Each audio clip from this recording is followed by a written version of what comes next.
Greetings, Sky Traveler.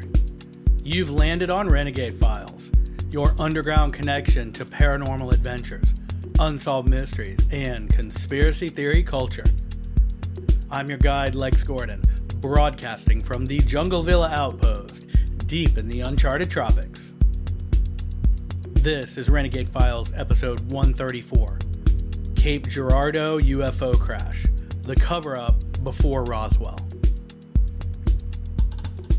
When we talk about UFO crashes, one place immediately jumps to mind, Roswell, New Mexico.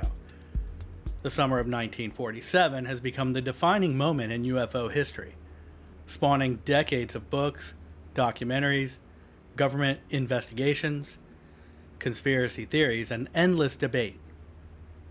In many ways, Roswell is the starting point for the modern American UFO phenomenon. But there's another story, one that remained buried in family secrets, local legend, and the files of determined researchers for decades. This is a story that pushes the American UFO timeline back by 6 years to the quiet farmlands of Cape Girardeau, Missouri. The year was 1941. America had not yet entered World War II. No flying saucer headlines, no Roswell incident, no Project Blue Book. The language and imagery that would later define UFO culture had not fully been developed. That fact alone makes this case almost like none other. According to the account, in the spring of 1941, local authorities contacted a country preacher to accompany them to what he believed was an airplane crash. What he found there changed his life forever, but the incident was never front-page news. Today, the Cape Girardeau case remains one of the most debated incidents in UFO history. In this episode, we'll reconstruct the reported events, examine the people connected to the story, follow the investigation as researchers attempted to separate fact from folklore, and look at both supporting evidence and criticisms. Whether the Cape Girardeau crash was America's first recovered extraterrestrial craft, a misunderstood wartime event, or a compelling legend that grew over generations, it has earned a permanent place in the history of UFO research. So join me now, and together we will reopen this alien cold case, the Cape Girardeau UFO crash, the cover-up before Roswell. The cover-up. Before we get deeply into this, I have two notes for you. If you hear a little hum in the background, it's the fan, because it's 100 degrees in the deep uncharted tropics where I am, and my AC can't keep up. And it's hot in the Jungle Villa Outpost studio right now. And, second note, this episode was suggested by a Renegade Files agent on Patreon. Thank you so much for the idea. And you too can be an RFA agent on Patreon and unlock exclusive agent-only bonus episodes, suggest episode topics to me, get the dark intel files and secret dispatches, and if you believe in digging deeper and keeping truth alive, then join me and the other agents at patreon.com/renegadefiles. Become an RFA agent today. And thank you if you are one already. You make this show possible. For everything Renegade Files, your one-stop shop is therenegadefiles.com. That's your one-stop shop for everything we offer. So, without further ado, we're going to get into this episode. It isn't heavily structured. I have all my research open, and I'm just going to go through this, what I hope is a logical sort of manner. So, as I said in the introduction, this was a story that never really made huge splash, even in the UFO community. And there's an easy reason for that, or a simple reason. The reason is they covered it up, and the cover-up really worked. You know, we know about the Roswell incident because the first two people they sent out there fumbled the operation. So then the cover-up had to be sort of patched together after that. And it's interesting because even in that episode, I myself said that that was one of the blueprints for how to cover up a UFO event following. It became a case study. But really, if you look at the Cape Girardeau crash of 1941, 6 years before Roswell, then what becomes apparent is it seems like the military and the powers that be, the deep state government, were quite adept at covering something up, and you'll see what I mean as we get into this situation. But it does make the point that maybe Roswell was more of a fumbled job of something that they had already established, that sort of plan of how to cover up a recovered alien spacecraft. I know it sounds quite remarkable to say it that way, but it is possible. So the first place that we're going to look is basically the story of what happened that night. So this was April 12th, 1941. That would have been Easter weekend. It was around 9 o'clock p.m. Cape Girardeau is a small town in Missouri, and it's called that because it's on the cape of the cape of the Mississippi River as it curves around. The population at the time was about 15,000, and it's in what's called the Boot Hill region of Missouri, a flatland area of cotton fields and river beds. And the situation was that Europe was in turmoil, but America hadn't formally joined the war yet, but tensions were still high. Everyone sort of knew it was coming. Back then we had definitely planes, crop dusters, but not fighter jets in American airspace for the most part. The night at this particular time was said to be clear, bright stars, and multiple witnesses, at least a dozen, but probably hundreds, but a dozen people called in reports of seeing something streak across the sky. This occurred from a town called Chaffee to Scott City, and between there would be Cape Girardeau. So witnesses saw something fly through the sky. It looked like it was either trailing fire or expelling fire. Some described it as a giant Roman candle. At first glance, that sounds like a meteor. But that sighting sort of coincided with a loud sound of a crash for people that were close enough. People said that they felt their windows rattle and dogs started barking. Multiple calls came into the local fire department. This area was west of the airport. I'm not sure how far, but the site is a remote pasture on a farm owned by a man named J.C. Potts. This would have been about 5 miles outside of town, between Cape Girardeau and Chaffee, so 5 miles from Cape Girardeau. The first on the scene were Cape Girardeau Fire Department volunteers. They were accompanied by Chief Ward Ruby. They arrived there in a 1938 Mack pumper truck. Pretty cool. So they get to the scene around 9:15. They expect to find like a hay bale fire or maybe a barn, perhaps a crashed airplane or something like that, based on what the people described when they called the fire department. Instead, when they get there, they see an area in the field. It's glowing. And as they approach it, they say that the air sort of reeked of sulfur, this odd smell. In the middle of the field, the headlights of their fire truck finally draw into view what appears to be a saucer-shaped craft about 30 feet in diameter and about 10 feet high on its side in a deep gorge that it had carved. The hull of the craft appears to be cracked open.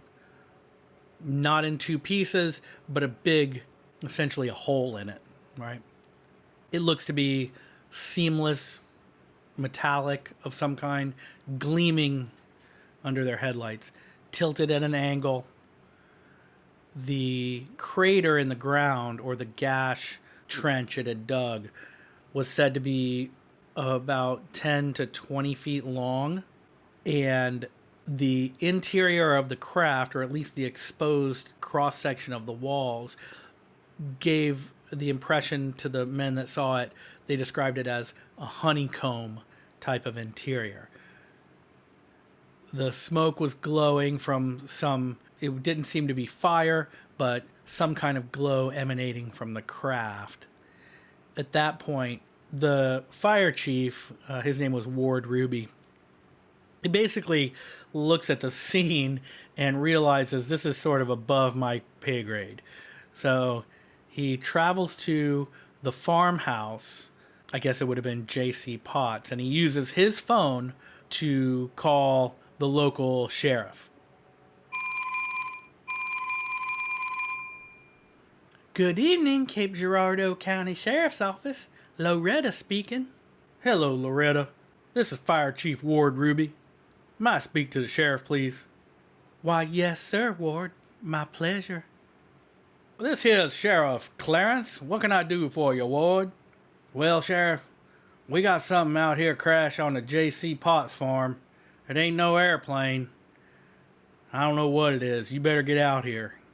Well, dadgummit, I'm the sheriff, so I'll be there soon. So when Sheriff Clarence A. Shade gets there, he's a World War II veteran, a serious guy. He's about 40 years old. He's not known for making up stories or being dramatic. Pulls up, he sees the fire truck, and he sees some glowing debris on the other side of it. He knows that the fire chief told him it wasn't a plane, but that's all he really knows. He gets out, walks over there. When he gets there, he sees among the wreckage that either the firefighters had pulled little bodies out or else they were out on the ground as a result of the crash. But he sees 3 beings about 3 feet tall each with either silver skin or wearing tight-fitting silver clothes. Their arms are much longer than he would expect, as are their heads. He realizes that they're expired, so they died in the crash. 2 of them. One of them appears to be breathing still. He has no clue what to do, but he does know that 2 of them are dead. The only thing he can think of to do is to call Reverend Huffman of the Red Star Baptist Church, and so he goes to the farmhouse and calls the Reverend. Hello there, Reverend Huffman speaking. Hello, Reverend. This is Cape Girardeau County Sheriff Clarence Shade. I hate to bother you at such an ungodly hour. At such a late hour. But we have some fatalities out here at the J.C. Potts farm. We think it'd be best if you could come out here and administer their last rites. Well, all right. I am the Reverend. And it is 9:30 at night, but I'll be there. Hangs up the phone. I hope he had time to make a cup of coffee. He was probably like, well, I might as well make myself a cup of coffee because if those boys are dead, God rest their soul, they'll still be dead when I get there. So he jumps into his Packard and rides out there. He'd been the pastor since 1940. He shows up with his Bible, wearing an overcoat over his pajamas. Gets there about 10 o'clock p.m. He's greeted by flashing police and emergency lights and men with flashlights wandering in the dark.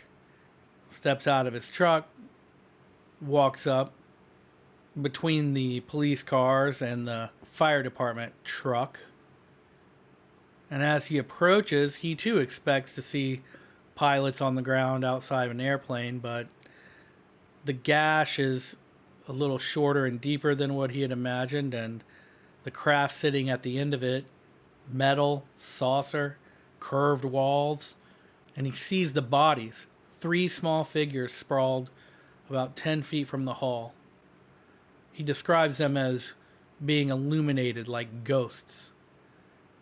He said each of them is 3.5 to 4 feet tall.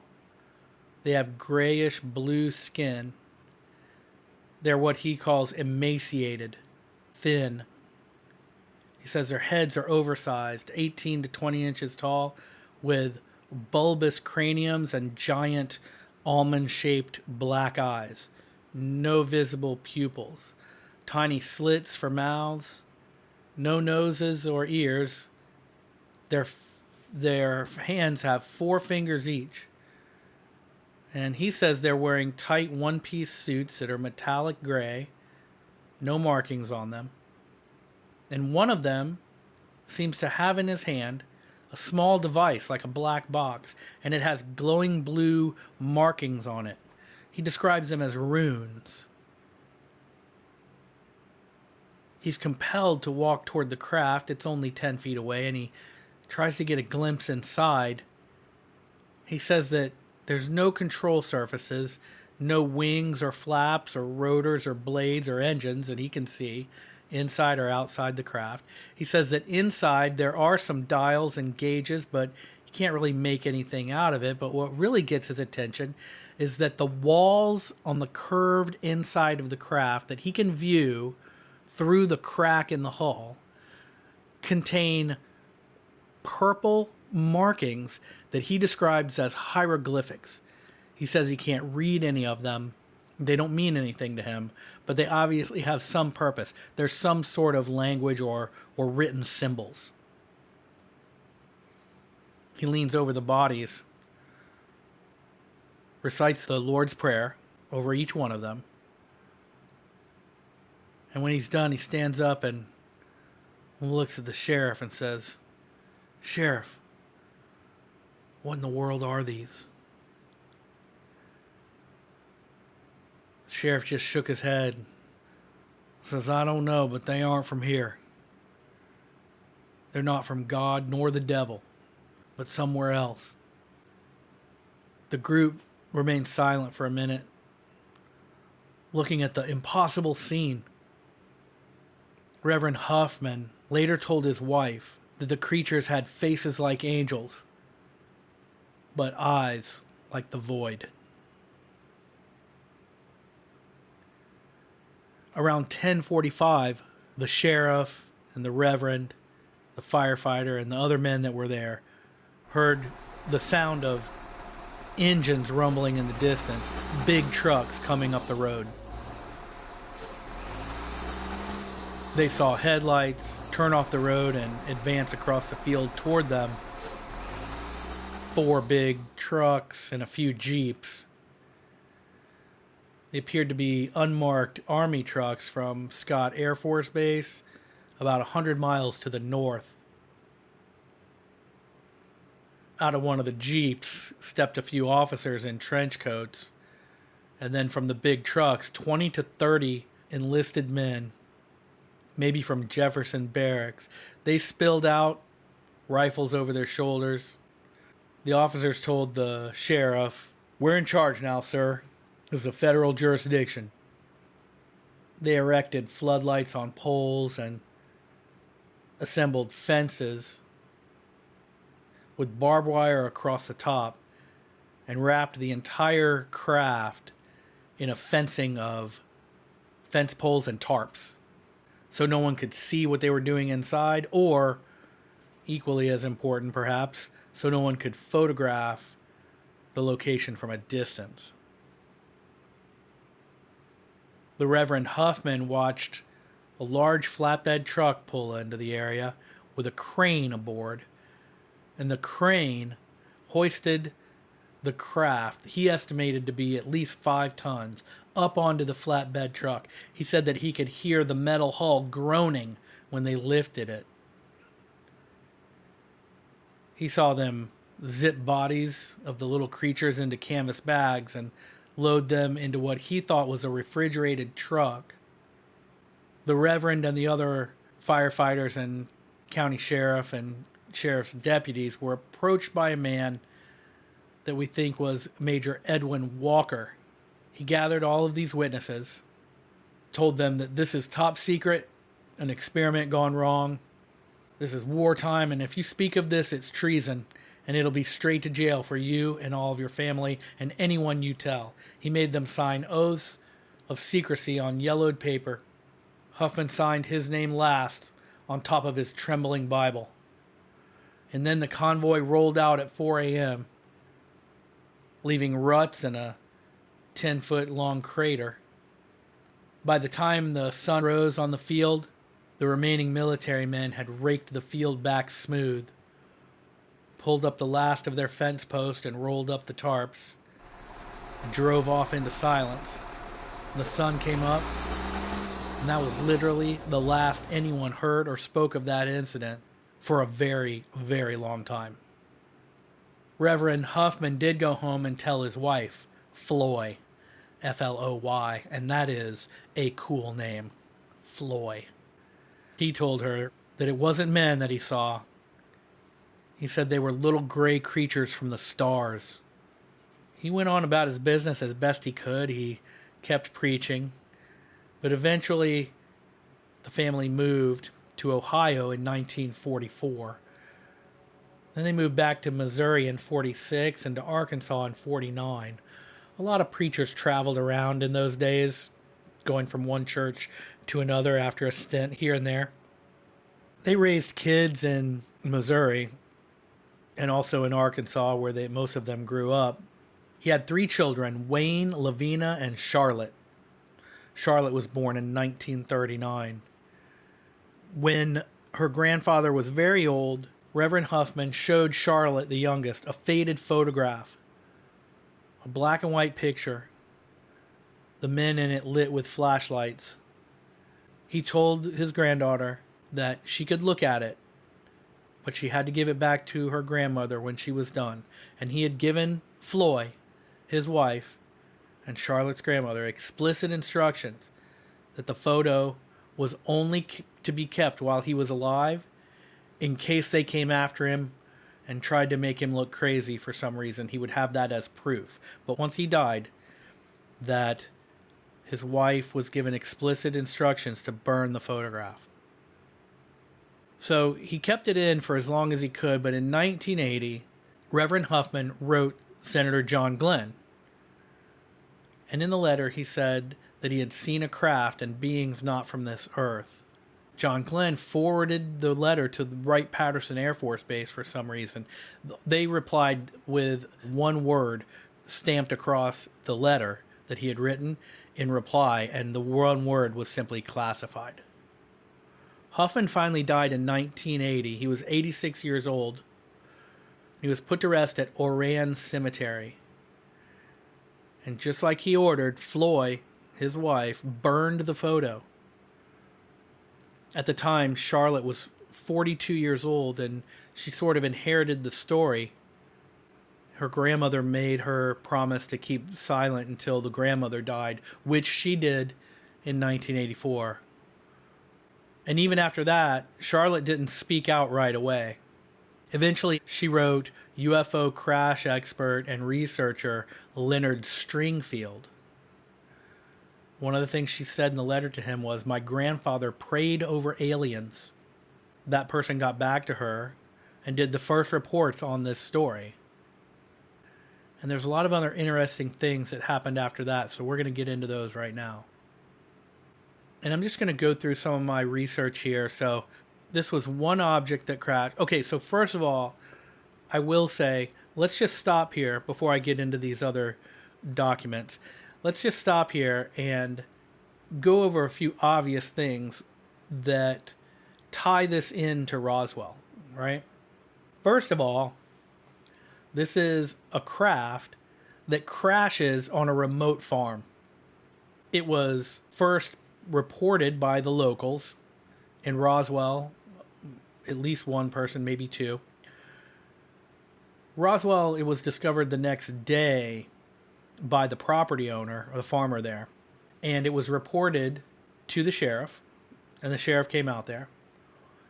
Just like this situation, initially locals reported it. They saw something on fire crash. So the fire department goes out there first.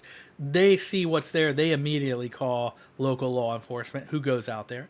Who, in Roswell, it was the law enforcement that reached out to the military. In this case, if we're to believe the accounts, the military already knew. They showed up on their own. It could have been that locals who had seen this object crash called the Air Force Base as well. It's possible. So the parallels are that in both Roswell and the Cape Girardeau incident, we have a saucer-shaped crash or a saucer-shaped craft that crashes on farmland, is initially investigated by the local authorities, the fire department and the local sheriff in both cases, and immediately following that, we have the military intervene. They basically take over the investigation. And in the case of Roswell, you have Jesse Marcel, and he goes out there. You can go back and listen to our Roswell episode. We did 2 parts, part 1 and part 2. Very popular, much played and replayed episode. A very fun one to do, so go check that one out. But in that case, in that situation, the military sends out Jesse Marcel. He's kind of a junior investigator, field operative. And they send him out there. They're like, just go out there, Jesse, check it out. It's probably nothing. He does so, gets out there. He's like, this ain't nothing. This is something weird. This is maybe from somewhere else. He calls back to the base. They send out the base commander, Butch Blanchard. He gets out there, definitely a serious guy. He says, holy crap, this is a flying saucer. These are aliens. We captured one. He puts out a press release. So it was probably that major faux pas that, I'm sure, I don't know the trouble he got. He was actually, anyway, this isn't a Roswell episode. The point is, I think that was the fumble. That was the misstep on the military's part. One mistake by one person that put that story out there. And then the higher-ups and the powers that be reel it in real fast. They do the press conference. They say it's a balloon. Nothing to see here. And we're still arguing about it today. So in this case, the Cape Girardeau, Missouri, 1941 crash, we don't have that mistake. We don't have the people that first showed up there putting out a press release. What they do is what they're supposed to do, if we're reading this correctly. They string up tarps, they quarantine the area, they take away the bodies, they haul off the saucer, it covered under a tarp on a flatbed. They make the people that are there sign contracts saying, if you ever talk about this, it's a matter of national security, you'll go to jail, and they dip, and then that's the end of it. So that's the reason we don't know about this case now, because they did institute a cover-up, allegedly, and if they did, and if all of this is true, then it worked. Those are the parallels between Roswell, though, and it's interesting that a couple other things. The glowing hieroglyphics on the interior of the Cape Girardeau craft, as described by the Reverend, those align with some of the descriptions of the debris recovered at Roswell, which, if you recall, had these sort of purple hieroglyphics that no one could read, seemed to be embedded into the material. Not drawn on, not carved in, but like embossed, what have you. So we have this parallel of the craft is similar, the crash is in a similar location, the beings, when we hear this later stories of beings at Roswell, also they match up, and the hieroglyphics as well. And then the military coming in and covering it up. Although they kind of dropped the ball for a minute and sent out a press release in Roswell, that didn't happen at Cape Girardeau, which makes us wonder, did they already have this methodology of covering something? It seems like they did. It seems like Roswell was just an outlier where they fumbled it. So anyway, the craft was reportedly disc-shaped and metallic in appearance, 20 to 30 feet across, 10 to 20 feet high, large enough to carry several full-grown men, but the beings inside it, children-sized. Unusual markings, hieroglyphics, unknown symbols, inscribed on the interior surface. Let's see. So the witnesses that we have are Charles Wiegman. He was one of the firefighters who was involved in the recovery.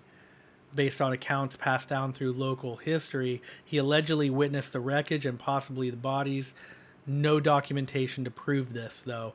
Reverend William Huffman, that's the Baptist minister we talked about, he kept his experience private for many years, only shared it with his very closest family members, and even then, right before his death.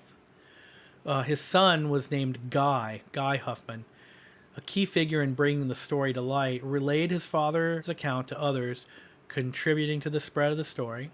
One of the few sources linking Huffman directly to the event, well, I don't know if that's true. And then we have a woman named Opal Grigsby. She was a local resident. She claimed that her uncle was a local law enforcement officer and that he was also involved in the recovery. Her account adds to the narrative of local authorities being quickly overwhelmed and the military stepping in to take control of the situation. But it does corroborate the stories of the Huffman family. This is a second person who says essentially the same thing. There is an interview on the website Extraterrestrial Contact, which is a cool site, an interview with Charlotte Mann, the granddaughter of William Huffman, who was the Reverend. And let's see.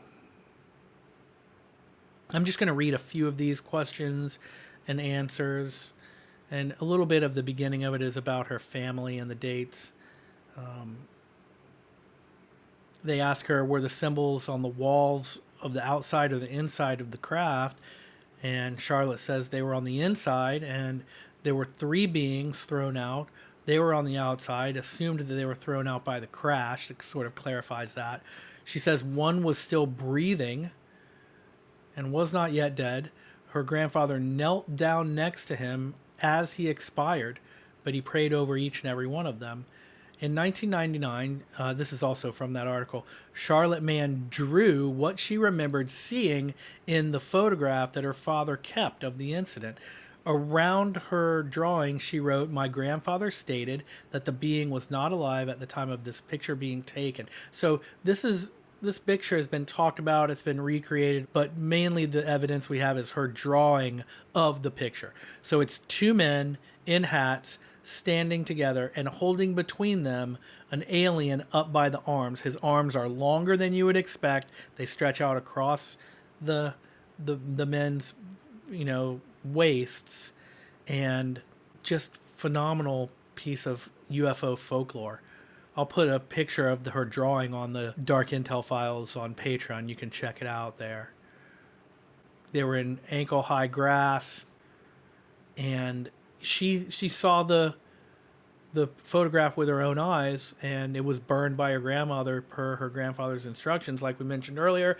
But I only bring it up again because it makes me think of a few things. I thought of these after reading through a bunch of these articles last night. I thought about it while I was driving this morning, and that is this. Okay, this Baptist preacher is supposed to have had a photograph of 2 of the, we don't know if they were military men or police or firefighters, but they're holding this one creature up by the arms. And he showed it to his granddaughter, and years later, the granddaughter drew the drawing that we now have that is referred to as evidence in this interview and in other places. So, men on either side of this non-human being. She does go on to say that they were not dressed in military uniforms and that this took place before the military got there. So I guess we do know. Sorry about that. But my point was, who would have taken that picture? It's a good question. And if it would have been the Reverend who took it with his camera, we would imagine that there would be other pictures. If anyone else took it, probably there also would have been other pictures because there would have been multiple exposures on the film in whatever camera that they would have taken this with. So where are the other pictures? Of course, we don't know. But it could be that it was one of those really old-timey cameras. This is in 1941. Could have been one of those big boxes, they put the thing up and thing blows up and they take one picture at a time. So it could have been just one picture that was taken and developed, but probably not. Definitely they didn't have Polaroids back then. They would have had to develop film, and you would think that there would have been more pictures. And if there were, how did he get just one of them? Was someone like, "Here, Reverend, you might want to take a gander at this. I snapped a picture of you out there at the alien meetup. I know the military threatened us with our lives and lifetime jail, but I just figured I'd run over here and give you this here picture." Right? It just seems like how did all that come to pass? That he had a single photograph of the night that he showed to his daughter. I don't know. It's just, I'm not saying it totally debunks the whole thing, but it's interesting to analyze it like that. she was able to describe the face of the alien from the picture, the whole, two little dots for nose and slit for a mouth, big almond eyes. She said it was black and white. She said she doesn't remember seeing more than 3 fingers, although we were told in other descriptions that there were 4. So, okay, that adds up. She says that the picture she seems to remember was taken while her grandfather was ministering to the other creatures. She said that while this was going on, all of a sudden is when the military showed up, surrounded and overtook the place. Her grandfather was taken aside, and basically that was when he was given the don't talk message. Okay? And that's the gist of the important parts of that interview. It's interesting, to say the least. There's also a very good news story on, I guess it would be First Alert KFVS local television channel 12 in Cape Girardeau, Missouri. Pretty cool little interest piece with a video that talks to a man named, I want to get his name right, Paul Blake Smith. He's the author of a book called MO41, The Bombshell Before Roswell. He's calling, I guess it's Missouri 41 or MO 41. So that's a book that he wrote about this. He's sort of the local expert on it, and he gives a pretty cool interview on this video. I'll link to this article and video in the Dark Intel files too. You can find it if you want to dig around on the internet. It's publicly available in a few places, and it's fun to watch. It's interesting. And let me jump to my next little section here. All right, so this article is also at ufoevidence.org. It has some pictures there, but it also has, what's interesting to me is a portrait, sort of a headshot photograph of the Southern Baptist Reverend William Huffman. He's the caption says, "Witness to the crash in Missouri, began his ministry in Cape Girardeau, Missouri 41. Photograph courtesy of Reverend Huffman's granddaughter, Charlotte Mann, and Majestic 12 Documents researcher Ryan Wood." And the credit is the Genealogical Research Society. And it's not so much as interesting because of the photograph. It's just a picture of a man, probably in his 60s, a reverend in a suit with glasses, and very serious looking guy. But what struck me was that excuse me. What struck me was that we had this reference of Majestic 12 Documents researcher Ryan Wood. So if you know a lot about UFO lore, the Majestic 12 thing is pretty controversial. It was a cache of documents that seemed to be, or maybe are allegedly, were deep state proof of knowledge of aliens and extraterrestrials and recovered crafts and a long list of things. Off-world space force of the military. A few other things are mixed up in the Majestic 12 documents. And one of our favorites here at Renegade Files, old school OG UFO researcher Stanton Friedman, hung his hat pretty heavily on the Majestic 12 documents, and then sort of maybe had to eat some crow, or was maybe potentially embarrassed when it seems like a lot of those documents were debunked or proven to be not exactly authentic. And it's basically, the debunking centers around things like those documents that appear to be on old school typewriter printed paper, photographs and PDFs of these documents. Some of them, people have discovered that they have like Arial 12-point bold font, which wasn't something that would have been used by any typewriter. And it's not exactly, don't quote me, but forensics along those lines, which have been used to sort of debunk some of those MJ12 documents. Okay, so anyway, it's what you get on live TV, folks. All right. So this next article, which sort of wraps up the whole thing, comes to us from thinkaboutitdocs.com. Pretty good archive of information here and some bulleted details. So the date, April 1941, one of the ways that we get that is Charlotte Mann, that's the granddaughter. She notes that her mother was pregnant with her little sister when this happened, and that her sister was born May 3rd, 1941. And this is part of what we use to get the date of April 1941 as being the most probable time period for this crash to have occurred. Investigators have also proposed that same date for other reasons. So there's some corroborating evidence that it happened in April 1941. We know that it was between 8 and 9 p.m.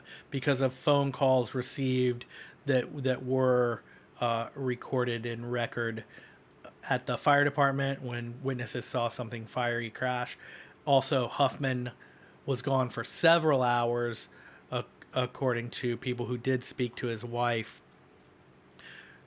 It was, let's see, approximately 10 to 15 miles outside of Cape Girardeau. We've heard other estimations of how far, but there again, it's on a farm. Is that the edge of the farm? Is it the location of the crash? We're really not sure, but we can safely say we know the person's farm that it was on. Entities described as small framed, approximately 4 feet tall, so that tracks. Heads larger than human proportion. Large oval vertical eyes, so aliens. Classified as a close encounter of the third kind, CE3. This is animated beings associated with a craft observed at close range. So this is the Hynek scale, close encounter of the third kind. It's also a crash retrieval event, and close encounters of the third kind covers the entity observation component. The retrieval and secrecy elements are documented as institutional response and not a separate Hynek category. So splitting hairs there, I mean, it's cool because it gives us a scientific way to track and compare these things. So if you're keeping score, this was a CE3 event. The duration is not precisely recorded, although we know that probably this took place. The thing probably crashed around 8 o'clock, and the military had it wrapped up before sunrise the next day, and even the ground raked clean again. The object is described as disc-shaped, broken in half, otherworldly, metallic exterior. Interior visible through a gaping break. Small child-sized seats, which we hadn't read that before. Instrument panels, gauges and lights, a band of unknown material around the interior bearing Egyptian-type hieroglyphic markings appeared partially embedded into the ground from the impact. That's the craft, in other words. Let's see. And then I'm gonna go down here and we're gonna go over some just last details here. The number of witnesses. So we have Reverend Huffman, primary witness, local police, fire department personnel, apparently FBI agents, definitely military personnel, some men in plain clothes, at least one photographer. The photographer is said to have been Garland D. Fronabarger. I don't know where that comes from, but I've seen it in more than one place. And there were civilians that were present before the military arrived. Floy Huffman and her sons, as well as her daughter. They give us the family deathbed disclosure of all of this. And then there are some special characteristics that are listed on the Think About It Docs website, which are multi-generational disclosure chain. So this goes from Huffman, the main witness, to his wife, from both of them to the granddaughter. A photograph existed. It consisted of two civilian men holding one creature, his arms stretched across their bodies. The photograph loaned and lost by Charlotte's father. Well, I don't know if that's exactly true. I think that it was given to him, we're not sure from whom, and it was burned by his wife upon his request once he died. The reason he kept it was in case someone, so they say. I'm not sure how helpful that would be. I mean, I guess if someone was tried to throw you in the insane asylum, because that would have been more of a fear back in those days maybe than now, although it can happen now. It could be Baker acted if you're a danger to yourself or whatever. But the point is, someone gave him the photograph and he kept it for some reason and told his wife to destroy it once he died. that seems weird to me. I'm not saying it's impossible, but doesn't it?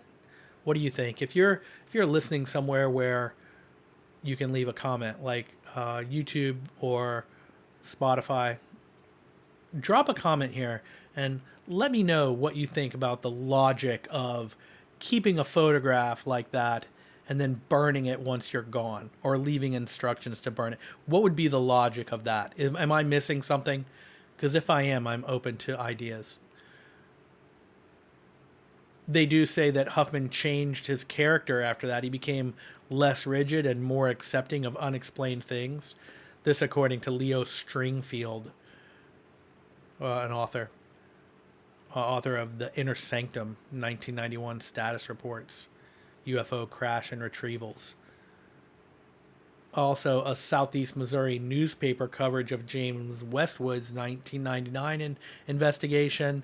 We read that Charlotte Mann's interview was initially posted in that newspaper, and that's probably where the UFO evidence interview was pulled from, I would guess, although it doesn't say there. This sort of leads me to the summary, and the summary just of the event was that in late April 41, Reverend from Cape Girardeau performed the last rites on two dead and one dying, and then very shortly after that did expire what appeared to be extraterrestrials, and that very quickly on that same night, while he was still there, the military came in, tarped off the area, hauled the saucer away, raked the area clean, and made the people there swear to silence, which most of them kept. A photograph makes this unique because we have at least hearsay evidence that a photograph existed, a drawing of what the photograph depicted, although not like an artistic rendering. I mean, this is like a stick figure drawing, just showing you the sizes and scale and how the people were holding this little creature. But that's not really much to go on, although it is kind of cool. And it rivals Roswell, New Mexico, first of all, because it was before Roswell, and it has a lot of the hallmarks of Roswell. A craft crashes in a farm, seen by locals, covered up by the military. All that straight from the Roswell playbook. Although Roswell with the added component of the initial military men who investigated the scene were so shocked they issued a press release. That didn't happen in Missouri in 1941. So amazing. So this was a fun case to go into. I really am grateful for our RFA agent on Patreon, whose initials are J, and I'm sure that she wouldn't care if I said her name. I'm going to have to ask her if that's cool, because she is one of our most active members, and I always enjoy hearing from all of our RFA agents. And if you want to check out all the cool things that the RFA agents get on the RFA agency at Patreon, there is a link to be found at therenegadefiles.com. Easiest way to get there. So cool. Thank you so much for investigating this episode with me. It was really fun. Interesting on a lot of levels. I think there are probably other cases that have been covered up, allegedly, that we know nothing about because the cover-ups worked. It's not a big, splashy story. Probably not a lot of people searching for this online. It's just one of those underground tales that is sort of whispered about among UFO enthusiasts, of which I definitely am one. It was cool to get back to a UFO story here, and we're going to do some more as the summer unfolds. So, I look forward to seeing you next time. Thank you so much. I am so grateful to have you as a part of the Renegade Files crew.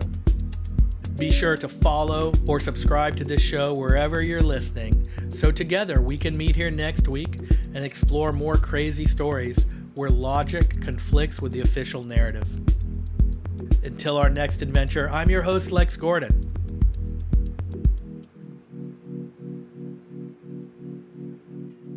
Stay wild, mind-bender child.